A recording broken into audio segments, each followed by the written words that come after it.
Hello everyone, welcome back to another video. In today's video, we will be covering entire political science subject, grade 11th State Board, Maharashtra. The points that we are going to cover are effective methods of note taking, quick revision tips for one day before exam, how to learn your answers in an easy manner, a quick revision for all the chapters. This will be helpful even if you have your examinations just round the corner. Let us quickly begin. Chapter number 4, Constitutional Government. The first three chapters have been omitted due to the COVID situation. So the most simplest and the most effective way of taking down notes is beginning with a question. You can frame small questions, for example, what is the constitution? You will often find such questions in the textbook itself. The chapter only starts with question. You can find more than one answer and it will be always better to write them down in points. It will help you to frame your answers in a better way. The first topic is components of constitution. There are three components and all of them are equally valuable. That is why I have written them down in a flowchart. It is helpful to make down quick flowcharts, which is it not only helps you to remember things in a more easy manner, but it will also be helpful as you will write the same keywords twice, so your brain is more likely to register them. Third, always code your notes, the points which you find important or you have probably seen a question related to that point in a book bag. Mark them as very important or give it a star mark or any such code will do. The reason I was emphasizing upon 2 inch or a pen of 1 inch and a pencil was this. There are some points which are stated in a box or defined well in this textbook. It will be really great if you write them down differently as they will catch your attention and it will make your revision quicker. The reason I am writing the boxes or the points in boxes which are important is because unlike NCERTs, I found it very rare in state board textbook.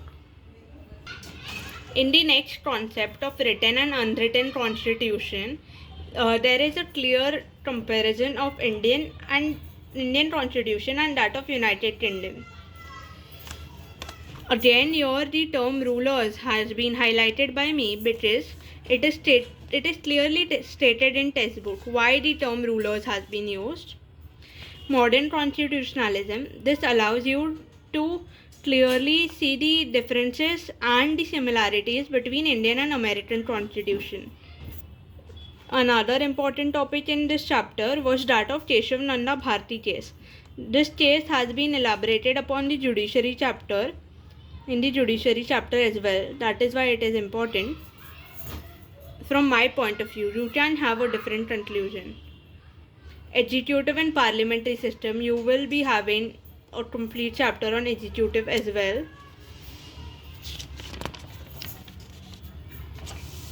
In different types of government, I think presidential government is not that important because that is of USA, not Indian system. Again, federalism, a quick revision will do, but the different point here I found was about holding together federation. Till now we had studied that India is an holding together federation, but here a new term comes up known as quasi-federation. Quasi-federation means that center has more power. We know both the points, but just the term is new. Moving on to the next chapter, concept of representation. In this, the concept of direct democracy is new. It will be helpful mostly if you are a history student, but still, anyways, it is given in a very brief way. So, a quick just reading will do. Divine right of change, I think we have already studied it in French Revolution last year, so a quick revision, that's all that is required. The most important point here I found was of the conclusion, how the party emerged and how did it progress, how did political parties come about. And the chronological order Always ensure that you write down the points in chronological order. Even if in textbook by chance they are stated in a wrong manner, ensure that you write it down chronologically. That is the only way to remember the years. Look, for example, this. Channels and levels of representation. Basic channels we have already studied last year, so a quick revision will suffice. Levels is something very basic, so you shouldn't even have to be revising it, but still, if you have not studied it properly, you need to.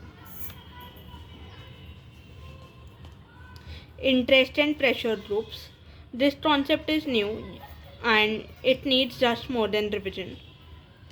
Coming further to exercise, I have a habit of taking down questions from book and writing it here while it is being discussed in class, because often sir gives us extra questions for they generally discuss it. They'll just discuss it, so to write them down it is easier if you have a notebook already with you. Plus, I always answer the extra questions using a pencil, because if I want to revise them before exam, it is the best way to do it. You can just erase it, all your answers, come back and attempt them once. It will increase your confidence.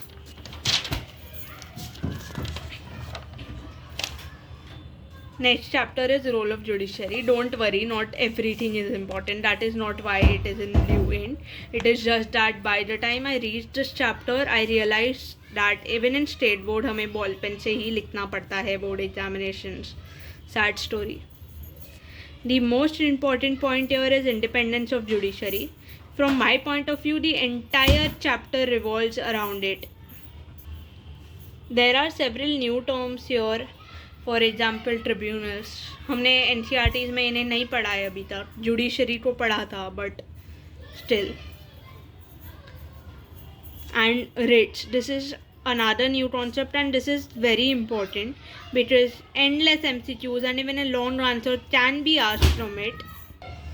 I'll give an easy tip to learn them. Just learn the literal meaning. For example, habeas corpus, it literally means bring the body, and its function is also the same. If a police officer arrests someone, or a private person for that matter has held someone as hostage, then they have to produce the person in the court within 24 hours. And same applies for all the writs further. Judicial activism, emergency, this has been stated here very clearly and it has been differentiated, the three types of emergencies. If there is a debate or something like this has been stated, for example positive aspects and negative aspects, what do I do generally is I just write down positive, negative beside the points, so that it is easier for me. For example, let us say I come across a question, positive aspect of judicial activism, and I am unable to recall, so I'll just see this point. No need for me to go through it entirely. As I had earlier mentioned, Keshav Nanda Bharti case, it is a very important case. Next chapter, public administration. This flowchart we have studied endless times, I know, but political executive and permanent executive, it has been emphasized upon in this chapter. That is why this flowchart is essential. And learning the names won't really, do you a loss. This is a flowchart which forms crux of this chapter, and it is essential because you won't be able to answer other questions if you are unable to understand narrow perspective and the broad perspective. Endless MCQs and endless long answers can be formed on both of them. Acronym, post-corp, the easiest way to learn narrow perspective. And in broad perspective, see, again it's there. So post-corp is a very important acronym. Here, the another important point is that of level, local level, municipal and rural, both. I have highlighted both the points in black ink here. Next chapter, development administration. Here, the first important point I found was of centralized economic planning. How the things were centralized, what were the goals, what was the main focus. Even if you just learn the keywords over here, it will be good enough because they are really easy to understand. Directly from the keywords only you can form your points. The main point here again is difference in developing countries. The aspect of developing countries is important because it is case of India, and being Indian students we should know it, and even from the exam point of view I found it important. The most important keywords in this entire chapter: administration of development and development of administration. They are really easy to understand, even though at first glance they sound very confusing. Just a quick read will help you memorize them.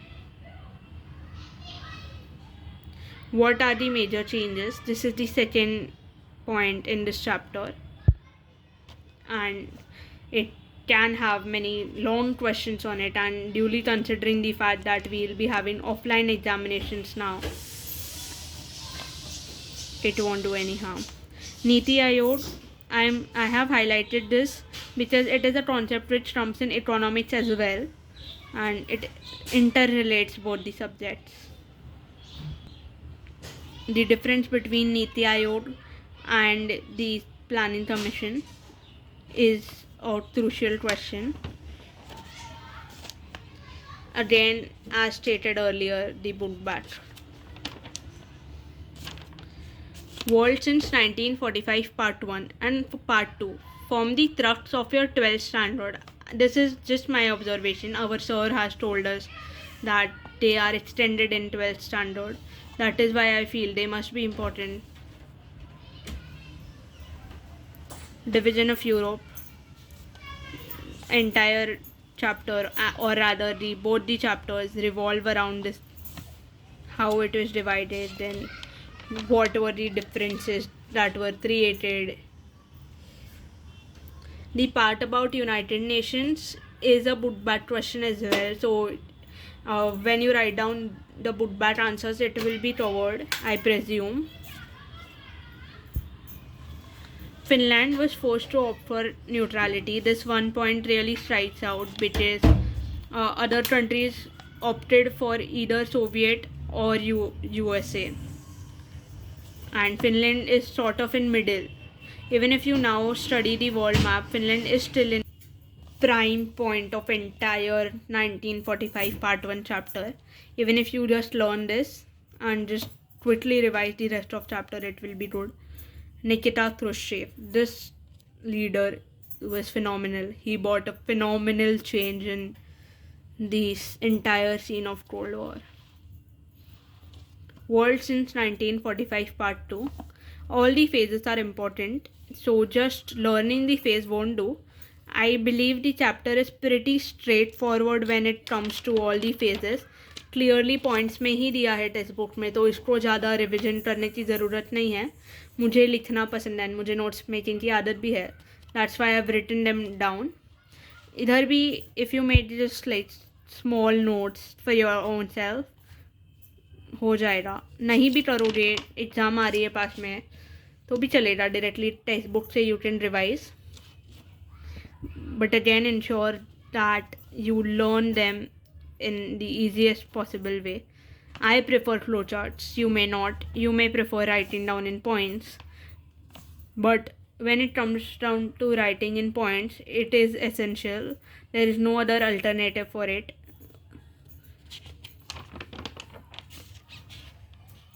Again, the book back. That's it, guys. Thank you so much for being patient. Just a gentle reminder. So yeah, let us meet next week. In the comment section, tell me the subject you want me to cover next.